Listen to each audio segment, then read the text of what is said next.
Ribuan terima kasih atas kesudian semua untuk menerima kami seadanya. Dari kita kecil, kita diajar agar hidup dalam unity. Mak ayah cakap, tak kiralah apa bangsa, tak kiralah apa agama, kita semua satu keluarga yang besar. So now, saya nampak dengan mata kepala saya sendiri. Honestly, selama ini kami orang Sabah selalu fikir we are second class people. Kami ni cuma dianggap orang-orang yang, ibarat menumpang, ibarat meluput di tepi gantang. But here I am, di sini saya hari ini menyaksikan rupanya kita semua adalah sama dan hidup dalam aman damai dalam suatu keluarga yang sangat besar. And ingin saya perkenalkan diri saya Nur Azlina binti Arif. Saya wakil rakyat di DUN N63 Kuna. Honestly, this is warisan. Dalam warisan, bermula kami daripada orang biasa, pejuang biasa, sehingga menjadi wakil rakyat, kami tetap merasa kami adalah rakyat biasa. There is no VIP status dalam warisan. Kalau rasa nak belagak, kalau rasa nak hidup mewah, kalau rasa nak menunjuk-nunjuk, jangan join parti warisan. Tapi kalau ingin berhikmat untuk rakyat, kalau ingin menjadi rakyat, kalau ingin merasa denyut nadi rakyat, inilah yang parti yang patut anda perjuangkan. Dan percayalah, malam ini anda tidak salah memilih parti. Saya mula tertarik dengan warisan, of course, disebabkan oleh unity. Saya melihat parti ini bukan parti yang mementingkan sesebuah bangsa atau agama. Sri Syafiee Apdal memilih pemimpin bukan berdasarkan rupanya, bukan berdasarkan hartanya, bukan berdasarkan kekuasaannya.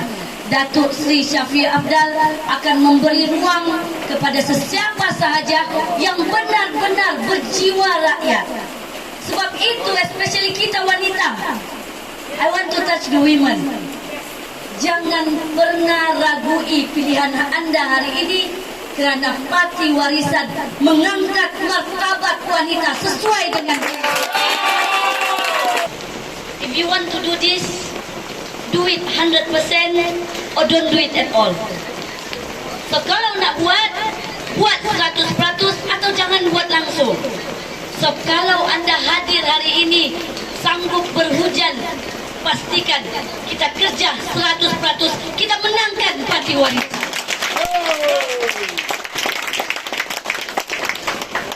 Saya tahu bukan mudah itu kita melawan gergasi UMNO. Kita ada lagi gergasi PN, dan kita ada lagi PH. Tapi kalau saya sebagai anak muda, saya juga mewakili anak muda. Kita memilih pemimpin bukan sebab kita terhutang budi, tapi kita kena pilih pemimpin yang selayaknya diletakkan sebagai pemimpin.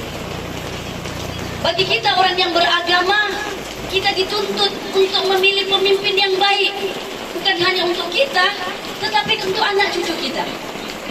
Maafkan saya, kalau kita pilih PN, kita undi PN, kita akan dapat pemimpin seperti Zahid Purnorogo.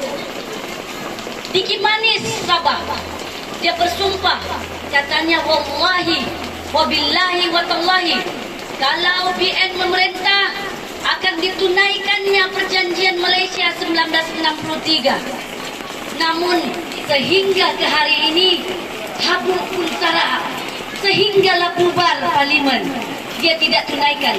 So pemimpin seumpama ini, jika Tuhan pun berani dia tipu, rakyat juga berani ditipunya secara membuka diri. Orang seperti ini tidak layak diberikan kedudukan sebagai pemimpin. Kalau kita undi PN, siapa pemimpin yang bakal diangkat oleh PN? Abah kau. 2 tahun beliau memegang tampuk pemerintahan, menjadi Perdana Menteri setelah mengkhianati Tun Mahathir dan PH. Orang seperti ini kita mau bagi peluang lagi jadi pemimpin? Tidak mungkin. Kita lihat PH, dulu warisan pernah juga menjalinkan hubungan yang baik kepada PH plus. Tapi kenapa warisan memutuskan untuk tidak mahu lagi bergabung? Karena PH juga dipenuhi dengan janji-janji manis.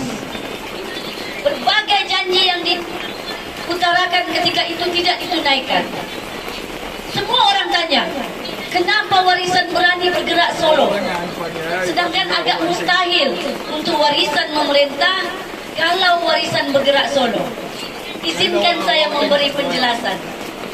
It's a very simple mathematics. Ya, saya setuju.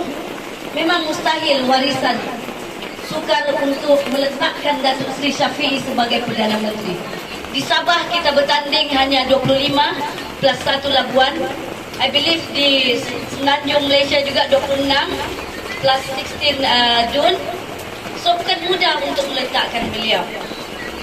Namun apa yang dilakukan oleh Datuk Seri Shafie adalah dia tahu BN, PN, PH bertandinglah secara adil. Apabila 19 hari bulan nanti menjelang 20 hari bulan, mana-mana parti yang setuju untuk mengangkat suara rakyat, parti itu yang akan diberikan sokongan oleh parti waris.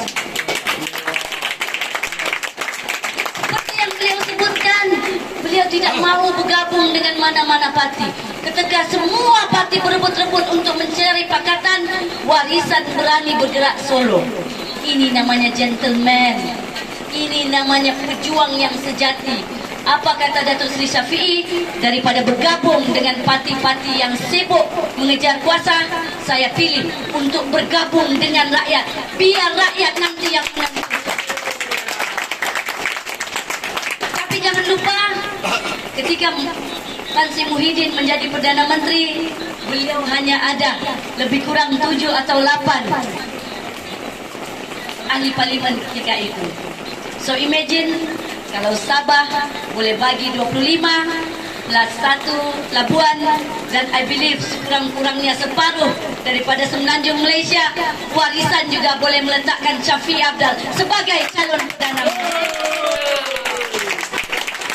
Tiada yang mustahil.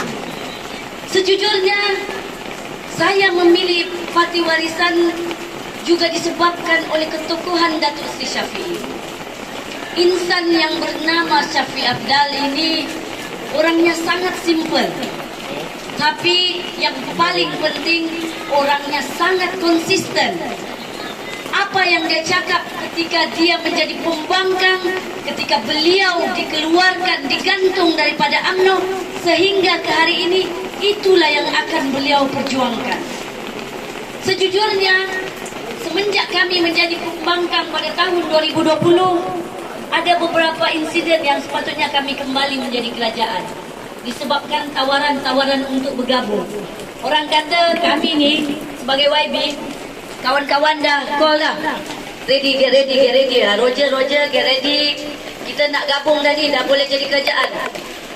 Yang awak ni pun pergilah, ambil baju, iron, kilatkan kasut. Lepas tu selang beberapa hari tak jadi, Datuk Seri tak setuju. Kita tertanya-tanya, apa salah bos ni? Dah senang-senang kawan tu nak gabung. Orang dah offer TPM, pula dia tak nak. Kita orang semua bertanya-tanya, kenapa dia macam ni? Tapi hari ini kami nampak pendirian beliau adalah untuk menjaga maruah perjuangan rakyat. Beliau tahu sekali kita menafikan, sekali kita mengingkari apa yang kita janjikan kepada rakyat, perjuangan kita tidak akan lama. Dan ini membuatkan kita lagi rasa bangga dan kita lagi rasa bersemangat untuk memperjuangkan warisan. Kalau kita di Sabah, saya tahu mungkin di sini banyak yang dengar yang kita selalu cerita, kita nak ambil balik hak kita dari Melaya, yang kita menentang dari Melaya. Izinkan saya mewakili keluarga di Sabah untuk menjelaskan perkara ini. Buat semua, pada tahun 1963 ketika Malaysia dibentuk, ada 3 wilayah, 4 ketika itu, yang bersetuju untuk membentuk Malaysia. Bukan masuk Malaysia, membentuk Malaysia. Dan wilayah yang bersetuju adalah Tanah Melayu, Sabah yang ketika itu dikenali sebagai North Borneo, kemudian Sarawak, Singapura. Dan melalui pembentukan ini, satu perjanjian dibuat, yaitu perjanjian 1963. Saya tahu banyak keluarga di Semenanjung Malaysia, even di Sabah sendiri, yang tidak tahu tentang kewujudan perjanjian ini. Hari ini kami di Sabah menuntut agar perjanjian ini ditunaikan. Percayalah, perjanjian ini kami tuntut bukan untuk kami keluar Malaysia. Kenapa nak keluar Malaysia? Kalau keluar Malaysia, mana teman nak letak boyfriend teman? Betul tak? Anak-anak kami yang ayah dia orang Perak, mak dia orang Sabah, takkan nak bagi dua pula. But that is not the issue. Isunya adalah perjanjian itu perlu ditunaikan. Kenapa kami nak sangat tunaikan? Buat keluarga yang ada di Gopeng hari ini, saya tak tahu kalau semua ada yang dah pernah pergi Sabah. Ada yang pernah pergi Sabah tak? Saya jemput untuk pergi Sabah. Kalau anda nampak Sabah, I tell you, you are going to cry. Hari ini saya dihubungi oleh cikgu saya. Nama dia Cikgu Loy Kok Mun. Dia asal Ipoh. Dia ajar kami masa saya Form 1. Sampai sekarang dia masih duduk Sabah. Dari retired pun dia still duduk Sabah. Dia suka live di Sabah.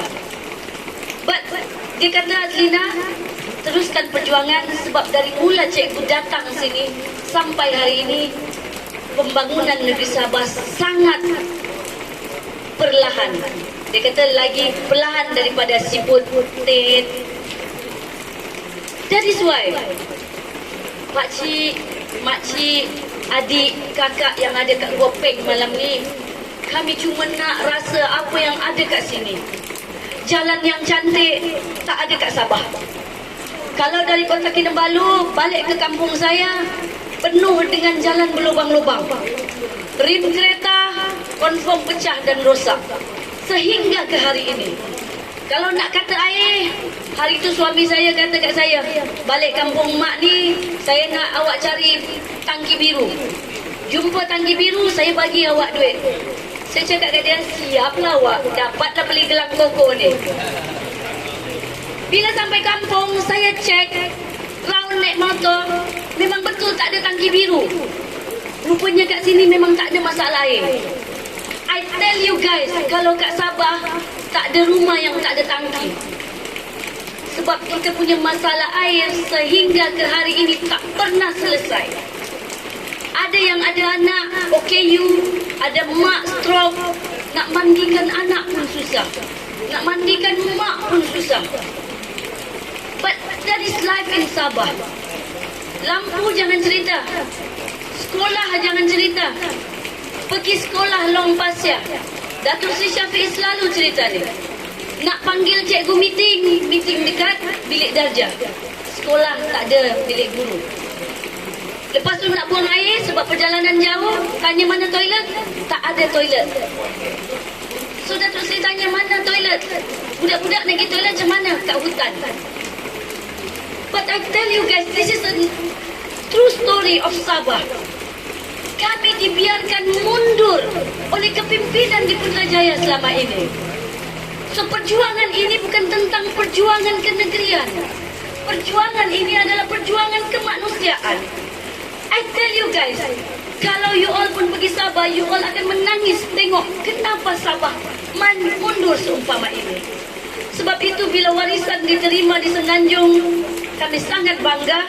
Rupanya kasih sayang ini tidak pernah lekang daripada rakyat Malaysia yang kita bangga. Hari ini bukan untuk diorang kaya. Diorang memenangkan warisan bukan untuk diorang dapat harta. Bukan untuk diorang dapat projek mega. Tapi diorang tahu, hari ini diorang datang sebab esok-esok bila negara ini semakin bagus, Bila pemimpinnya semakin baik, anak cucu akan ingat, inilah perjuang. Itu nenekku, mak aku, bapak aku memperjuangkan parti ini.